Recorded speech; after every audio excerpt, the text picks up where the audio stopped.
Assalamualaikum. This is my YouTube channel, and here in this video I am going to talk about the patients crowd in the government hospitals. Especially I will talk about those hospitals जिनको मैंने खुद personally visit किया है. तो especially the PIMS Hospital, the Holy Family Hospital, the Fauji Foundation Hospital of the Islamabad. तो ये जो basically hospitals हैं इनको मैंने खुद पर्सनली विज़िट किया है. सो इनका जो पेशेंट क्राउड है उसके बारे में बात करना चाहूँगी. अच्छा, हम बात करें तो मंडे का जो डे होता है वहाँ पे पेशेंट क्राउड इतना ज़्यादा होता है. अगर मैं पिम्स हॉस्पिटल की बात करूँ, क्योंकि मंडे को मैंने उसको विज़िट किया है.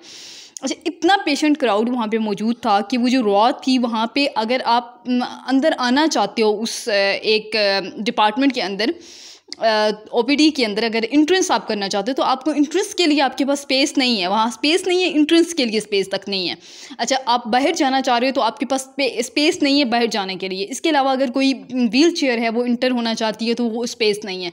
इसके अलावा अगर कोई वैसे स्टिचर वो अंदर लेके आना चाह रहे हैं तो उनके पास स्पेस नहीं है. तो इस किस्म के वहाँ पे हालात थे कि वहाँ एंड तक जो पूरी उनकी जगह बनी है, गैलरी बनी हुई है, उस पूरी एंड तक वो फिलअप थी. वहाँ चलने के लिए जगह नहीं है, स्पेस नहीं है. इतनी लंबी लाइन्स हैं और कोई एक सिंगल लाइन हमें नज़र नहीं आ रही जहाँ पे वहाँ पे अगर हम कहें कि कोई मौजूद नहीं है. और these all people are patients, वो पेशेंट्स हैं सारे के सारे, और वो इतनी लंबी लाइन का पार्ट हैं. तो इसी तरीके से अगर हम हॉली फैमिली हॉस्पिटल को मैंने मंडे को विज़िट नहीं किया बट अदर डेज़ के अंदर किया, और वहाँ पे भी यही कंडीशंस हमें नज़र आती हैं.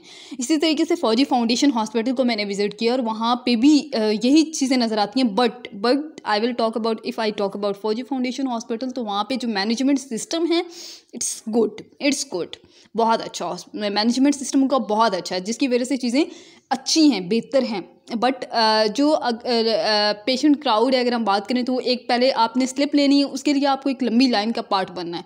देन आपने क्या करना है कि अगर आप आगे जाके चेकअप के लिए जाते हैं, डॉक्टर के रूम के अंदर जाते हैं, तो आपने एक लंबी लाइन का पार्ट है. उसके बाद डॉक्टर आपको किसी और रूम के अंदर सजेस्ट करेगा, वहाँ आपने फिर दोबारा लंबी लाइन का पार्ट बनना है. फिर आपको टेस्ट के लिए सजेस्ट करेगा, आपने लंबी लाइन का पार्ट बनना है.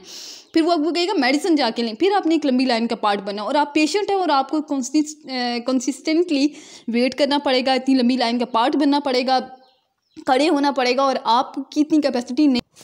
तो ये वो चीज़ें जिनके ऊपर हमें काम करने की ज़रूरत है, हमें ये देखने की ज़रूरत है. इसके अलावा हमें जो चीज़ें करने की ज़रूरत है वो ये है कि हम वहाँ पे काउंटर्स ज़्यादा बनाएं, ठीक है. सेकंड जो चीज़ें हैं वो डॉक्टर्स की ज़्यादा से ज़्यादा डॉक्टर्स वहाँ मौजूद होने चाहिए और वो कंसिस्टेंटली उसी पोजीशन के ऊपर बैठे होने चाहिए. क्योंकि मैं ये जो चीज़ वहाँ पर नोट करती हूँ वो ये होता है कि एक डॉक्टर बैठा है, फिर उसके कोई काम के सिलसिले में वो उस सीट को खाली कर देता है, वो छोड़ देता है और कहीं और जा रहा होता है. फिर वो कहीं और जा रहा है, आ रहा है, जा रहा है, आ रहा है, जा रहा है. तो वो एक फिक्स टाइम के अंदर वहाँ मौजूद नहीं होता. तो ये चीज़ भी होनी चाहिए. इसके अलावा क्योंकि पेशेंट्स को प्रॉपर चेक भी नहीं किया जा रहा होता है ना, ये भी मसला फिर आ रहा होता है.